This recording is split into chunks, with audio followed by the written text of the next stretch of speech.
You open your phone, you tap a blue dot, and in less than 3 seconds, you know exactly where you are on the surface of the Earth. Down to a few feet, in real time, for free.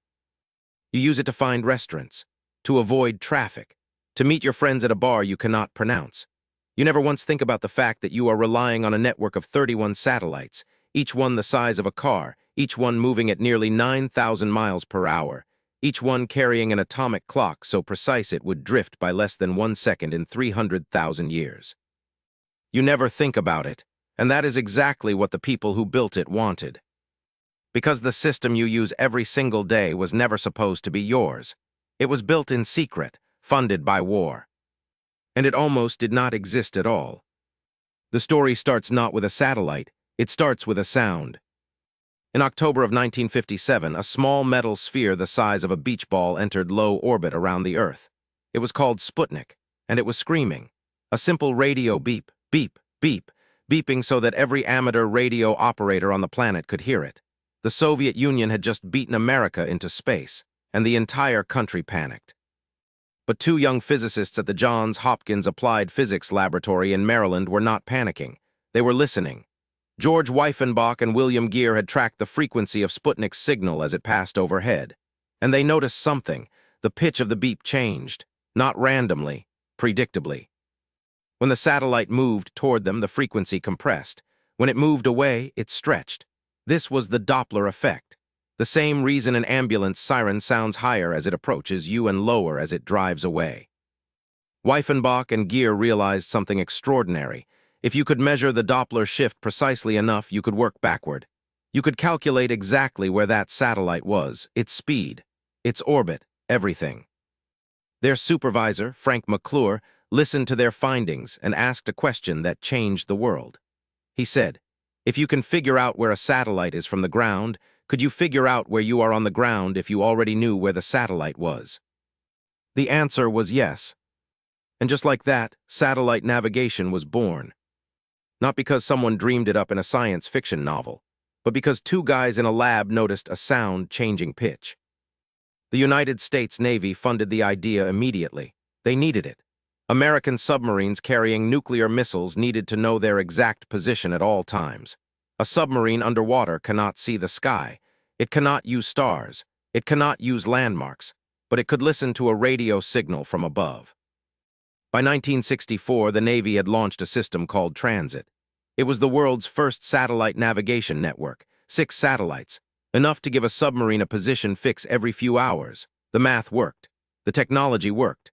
But Transit had a problem. You had to wait, sometimes for 30 minutes or more, sitting still until a satellite passed directly overhead.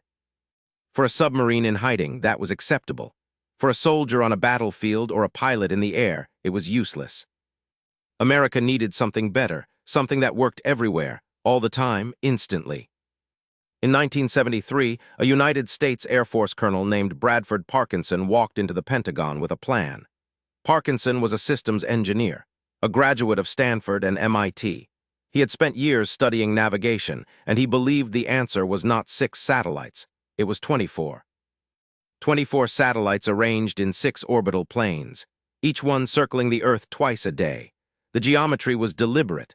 From any point on the surface at any time, at least 4 satellites would be visible above the horizon. 4, that number mattered. Because each satellite continuously broadcast a signal containing its exact position and the precise time from its onboard atomic clock. With signals from 4 satellites, a receiver on the ground could solve 4 equations with 4 unknowns: your latitude, your longitude, your altitude, and the exact time. Parkinson called the project NAVSTAR, Navigation System with Timing and Ranging. Today we call it GPS, and the Pentagon almost killed it. The Air Force did not want it. The Army did not want it. The Joint Chiefs thought it was too expensive, too complex, too ambitious. Parkinson spent months fighting bureaucratic battles that had nothing to do with engineering and everything to do with budgets and egos. At one point, the entire program was nearly transferred to the Navy, which would have slowed it by a decade. But Parkinson had an ally. Ivan Getting, a physicist and engineer at the Aerospace Corporation, had independently been developing the concept of a precise satellite positioning system. Getting had worked on radar during World War II at the MIT Radiation Laboratory. He understood how military technology moved from theory to reality. He lobbied Washington. He wrote papers. He made calls. Together, Parkinson and Getting pushed the program through. The first NAVSDAR satellite launched in 1978. The 10th launched in 1984. Progress was real but slow. The full constellation of 24 was still years away, and then something happened that changed everything. On September 1, 1983, Korean Airlines Flight 7, a civilian Boeing 747 flying from New York to Seoul, strayed into Soviet airspace. Whether by navigational error or mechanical fault, the plane flew over sensitive Soviet military installations on the Kamchatka Peninsula. Soviet fighter jets were scrambled. The plane was shot down. All 269 people on board were killed. The world was horrified. President Ronald Reagan was furious. And on September 16, 1983, Reagan made an announcement. He declared that the GPS system, once it was complete, would be made available to civilian users, free of charge, forever. Reagan's decision was not charity, it was strategy. If civilians had access to precise navigation, disasters like Flight 7 would not happen again. And if the whole world used the American GPS system, America would own the infrastructure of global navigation. That is power.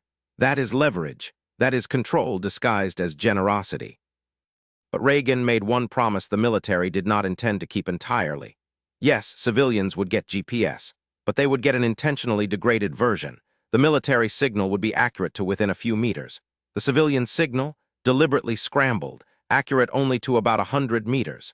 The technique was called selective availability, and it was designed to prevent enemies from using America's own satellites against it. For 16 years, civilians used a weakened GPS. Truck drivers, hikers, sailors, pilots, close enough to find a city block, not close enough to find a parking spot. Then in May of 2000, President Bill Clinton turned selective availability off, permanently. Overnight, civilian GPS accuracy jumped from 100 meters to about 10 meters. The reason was partly practical. The military had developed better ways to deny GPS to adversaries. They could jam signals regionally. They could encrypt the military channel. They did not need to degrade the civilian signal anymore. And the economic argument was overwhelming. A study by the National Aeronautics and Space Administration and the Department of Transportation estimated that GPS contributed over $100 billion per year to the American economy. Disabling it for civilians was like owning a highway and banning cars. Today, GPS is embedded in everything: your phone, your car, your watch. Commercial aircraft use it to land in fog. Farmers use it to plant seeds in perfectly straight rows. Banks use it to timestamp financial transactions down to the nanosecond. Emergency services use it to find you when you call 911 and cannot speak. But here is the part most people never realize. GPS does not tell you where you are. It tells you where you were, about 60 milliseconds ago. The signal from a satellite orbiting 12,000 miles above your head takes a tiny fraction of a second to reach your phone. Your receiver has to account for that delay. It has to account for the signal slowing down as it passes through the ionosphere. It has to account for relativistic effects predicted by Albert Einstein. Time moves slightly faster on a satellite than it does on the ground. The difference is only 38 microseconds per day. But if your atomic clocks did not correct for it, your GPS position would drift by roughly 10 kilometers every single day. You are using relativity every time you find a coffee shop. The system cost the United States over $12 billion to build. It costs roughly $2 billion per year to maintain. And you pay nothing, not because it is free, because someone else decided the price was worth it. You were never the intended user. A submarine commander was, a fighter pilot was, a missile guidance system was. You are using the leftovers of a weapons program to figure out which highway exit has the shortest line at Chick-fil-A. And that is the thing about technology. The most world-changing inventions rarely start where you think they start. They start with a sound in a lab, a question from a supervisor, a plane crash that forces a president's hand, a bureaucracy that almost kills the idea before it lives. The next time you open your phone and see that blue dot appear, remember this. You are holding a piece of Cold War engineering. You are triangulating your position using signals from atomic clocks in space. You are exploiting a theory of physics that most people cannot explain. And you are doing it because two guys in Maryland once paid very close attention to a beeping metal ball. Your phone knows exactly where you are, but the real story is how it learned to find you in the first place.